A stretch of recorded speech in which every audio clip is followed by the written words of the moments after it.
Okay, beautiful book lovers, let's talk about some 2026 upcoming book releases that you need to mark your calendars, book your days off work because you deserve it, and lock in to these series. Number one, before we jump into things, Sarah J. Maas, ACOTAR, Book 6, October 27th. I know that's number one. That's already on everyone's radar. But there's some more series that are releasing new books this year as well that you definitely should mark your calendars for. So let's get into it. One of my most anticipated reads of 2026 is The Ballad of Falling Dragons, ladies. This is book two following When the Moon Hatched, which was one of my favorite books. I think I read it in 2024. I feel like it's been a while, so I almost need to do a recap, but I absolutely love the series. I think it balanced that like epic fantasy world with romance, and I love Khan, and he's broody, and there's I absolutely love it, with a badass assassin, FMC, and dragons. I think the dragon elements didn't get like fully used in book one as it could have, even though we got to learn about them like dying and shooting off into the sky as moons and everything. But I'm hoping we get a lot more of dragons in book two, and they're more integral to the plot line. I'm thinking this is going to happen, but I'm definitely highly anticipating this read. And this is one of those series that people were like very aggressive with, like love it or hate it for it. I'm team love it. Obviously, I think this book is a masterpiece. And if you haven't read it already, I think it is worth your time. And also, if you get the paperback, you're going to grow your biceps because that girl is thick. But book two, A Ballad of Falling Dragons, releases on May 19th, so it's right around the corner, ladies. Another of my highly anticipated reads of 2026 is Light Wielder, which is book two following Metal Slinger, and that is releasing June 9th, 2026. Metal Slinger was one of those books that took me by surprise. Okay, it was a quick and easy read. At the beginning, I was like, this is fun. I'm liking it. I'm loving it. And then the ending absolutely rocked my world, and I gained some serious respect for Rachel Schneider. And book two, baby, I need certain things that I'm not going to spoil. But if you haven't read this series already, pick it up. Book one is delicious, and if you like the Waterworld movie, if you haven't watched it, then maybe you should watch it because it's going to scratch your fantasy itch. But the starting setting is like in Waterworld. They're like this outcast society, and then the FMC gets picked up, and she goes back with this guy to like the main world. And when you're there, you can use magic, and there's a whole bunch of shit, and there's a lot of political intrigue, and there's a lot of deception, and it's just done fantastic. And the romance in it is beautiful. We've got one horse, we've got one boat. Yes. I have so many anticipated releases coming up right around the corner. And on May 5th, we've got the release of Furybound, which is the sequel to Bound. Oh my God, ladies, I am very excited for this. I have some trusted resources because some of my friends have already gotten this book. They've gotten the advanced reader copy, and I'm so jealous of them. Very envious. But I have heard from the group chat, from some very trusted resources in the book community, that Furybound is even better than Bound. So that has me so excited, and I know it's going to be a hit. If you haven't read this one already, it's got dire wolves, and it's very much for Fourth Wing fans, but I've heard that book two, it takes it away from that and really becomes its own fully unique read. I really like this because it's got like dire wolves instead of dragons, which I haven't seen anyone do, and they're like bonded to these wolves. And then you've got Stark, who is absolutely sexy, broody, and there was a ton of tension there through book one. And I love a slow burn that doesn't get burnt in book one. So I'm very excited for it to be burning its way into book two. I'm very curious about where the storyline is going to go. I love the found family aspects to it. I think that there's going to be a lot more action in book two.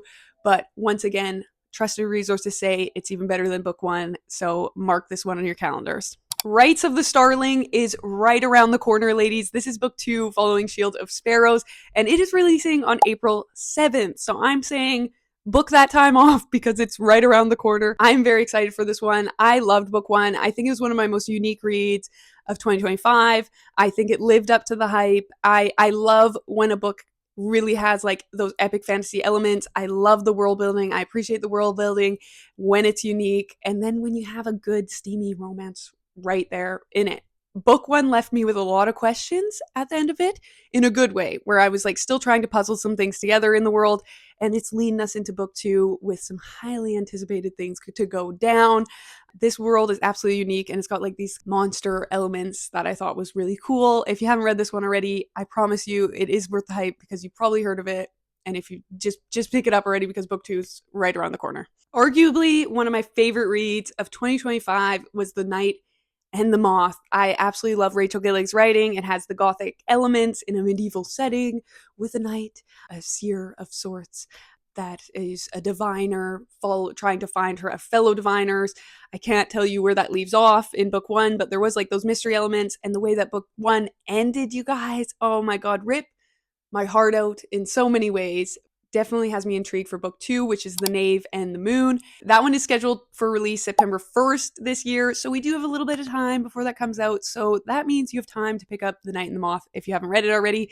And please, if you haven't done gothic romantasy yet, Rachel Gillig is your girl. Go to the Shepherd King duology, get into it. I promise you it is worth it, and it is so good. This one is lower on the spice scale. I'd give it like a 1 chili pepper, because we do get some scenes in there, but it's not like it's super spicy like some of the other books. In the Wake of the Ruined is coming out this year as well. This is the sequel to In the Veins of the Drowning, which again, if you love like a gothic atmospheric read, then In the Veins of the Drowning is going to do it for you. But if you want something that's like incredibly unique, I also think this book is going to do it for you. It was refreshing to me. I read it last summer, and it was one of my favorite reads of 2025 as well, because it had a very unique story and a very unique setting. Okay, it was super refreshing, especially if you felt like you've been reading a lot of the same tropes, or you feel like you've been reading like the same books just tweaked kind of thing. Then In the Veins of the Drowning is incredibly its own, with siren bonds, forced proximity, where they're going to break these bonds,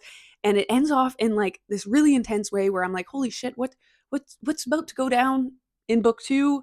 But I'm really anticipating this read, and I hope it's even better than book one. And I'm very excited to see where the romance goes in it, because yes, romance is right at the forefront of this story as well, and I absolutely love this one. Broken Dove by Danny Francis does come out May 12th of 2026. I am still on the fence about whether I am going to be reading this one, though. It is the sequel to Silver Elite, so I do want to note it, because if you did like Silver Elite, then of course mark your calendars for this, because it is coming out.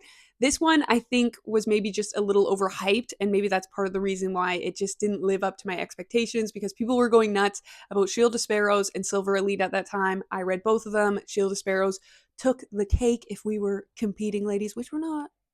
Maybe we are. But Silver Elite, to me, I think I just found it a little predictable. And maybe that is because I had hyped it up so much, because it was so highly anticipated last year. And I felt like it just didn't live up to that. It was meant to be like a dystopian setting. And I absolutely love a dystopian read. And it wasn't bad necessarily. I think you should still give it a try, but it felt like it was trying to be Fourth Wing in a dystopian setting to me a little bit. It had a lot of tropes. It hit a lot of those kind of classic marks in romantasy, and maybe I felt like it was just been there, done that in a sense.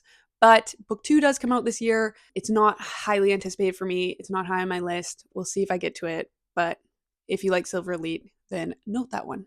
The Lion and the Deathless Dark by Carissa Broadbent is coming out this year, and this is meant to be now I believe it's meant to be another duology, interconnected series of duologies set in the same world as The Serpent and the Wings of Night. I'm very excited for this one, because overall I really do like Carissa Broadbent's writing. I've really liked her world, and this duologies that she sets kind of takes you all over the world that she's built with some cool, unique stories. This one is following a bounty hunter who teams up with an enemy vampire, so I think we'll have an enemies to lover situation by the sounds of things. I'm very excited for this one, though, still, because I do love Carissa Broadbent's writing, and her last interconnected duology was The Songbird and the Heart of Stone. Not as many people like that as much as The Serpent and the Wings of Night.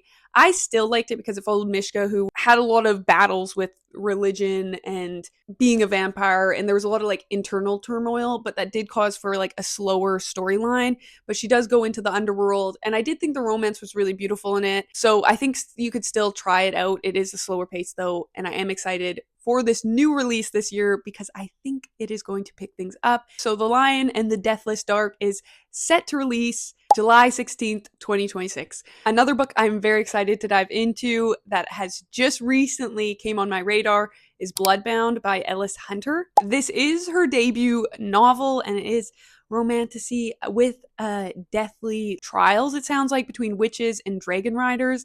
It sounds like it's going to be action-packed, and I might feature, I'm guessing, a romance between a witch and a dragon rider on opposite sides. That's my hope, just based on what I know about it. But it is on my radar, and it is highly anticipated. And it looks like with advanced reader copies, it's already got over 500 reviews and is averaging over 4 stars, which is a good sign to me. I'm very excited for this one. It sounds like this debut is banging. It features like a death duel, it sounds like. So that sounds very interesting to me. It sounds very action-packed, and it sounds like we've got high stakes in a fantasy romance, and I love that. And I love when there's dragons. Like, I will never say no to more dragons. Another series I absolutely love that is severely underrated is Of Flames and Fallacies by Courtney Wims. Book 3 is slotted to come out in the fall this year. It doesn't have an official launch date, and I don't have the title for you yet, but books 1 and 2 were amazing. This one also features dragons, and it's got like a society where anything to do with the dragons, if you have anything to do with the dragons, you're going to get, okay? And this one does have a little bit of a love triangle done right, where you actually like both of them. One of them's like a second chance romance, but then you've got this enemies to lovers romance at the same time in it, and it follows Kat, who I absolutely love, and then I'm obviously leaning to the morally great MMC, who's very Damon Salvatore coded. Book 2 is even better than book 1, so book 3 I'm extremely excited for. Now, a little bonus for you guys: Because I Killed Him by Edith Bird comes out May 13th, 2026, my birthday, a beautiful gift for me. I believe Edith Bird is a pen name, and the 2 authors are actually sisters that co-wrote this, so a lot different than the Twisted Sisters that we know. If you don't know who I'm referring to, I'm talking about the Zodiac Academy sisters that write, but I always find it really cool when sisters write a book together. I am very excited for everyone to get their hands on Because I Killed Him, because this is actually my current read. I've got the advanced reader copy right now. I'm about 50% through, and this one is set in a dystopian setting with a roaring 20s jazz backdrop. So we've got like futuristic elements where there's like hover cars, there's robots that they refer to as pinkies. There's a very color-coded society structure. So blues are on top, and then you have the lower class citizens that are your greens, oranges, and purples, and they all have different kind of enhancements. Greens are more like physically strong, and we follow an FMC who's now gone to this Grandmaster Academy because she's got a weapons restriction. She was a pro fencer basically, and she wants to get back to fencing, but her weapons restriction won't be lifted for another 2 years. So then it led into her going to this academy, and in the academy there's a lot of political stakes, and there's a lot of high stakes where you could end up dying. She doesn't want to join an entourage of a blue. You can end up in their like entourage and basically do their bidding for them, kind of like they're servants of sorts, and it's kind of demoralizing. So she didn't want to do it, but she did, and she ends up in Edmund Pruse, and of course he's attractive, and there is a slow burn on the cusp, and I'm about 50% through, and I'm feeling it start to get somewhere, and I absolutely love that. I love a good slow burn, but I found this one incredibly unique because it's got like the futuristic elements of this dystopian world. They've got public executions that happen every Sunday, and then they've got like this credit system where if your credits drop too low, then you will be executed or locked up or kicked out of the university, and there's so much elements and political intrigue to this.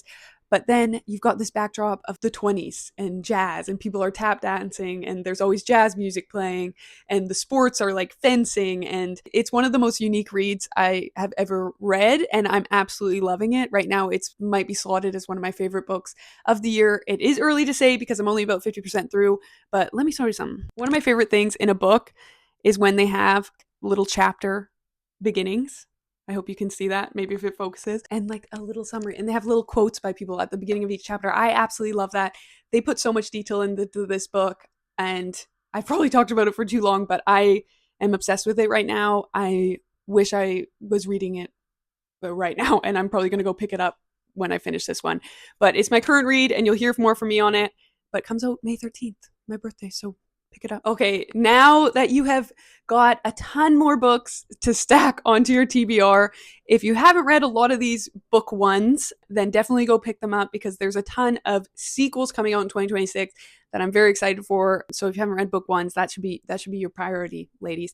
And then we've got a few debuts that are coming out that I'm very, very highly anticipating. 2026 is for the readers, ladies. I have said it before and I'll say it again. It's about to be a banging year of romantasy reads. And dystopian. Dystopian is so back, but again, I think dystopian's like adjacent to romantasy lovers. So if you like romantasy, you like dystopian romance. That's my take on it.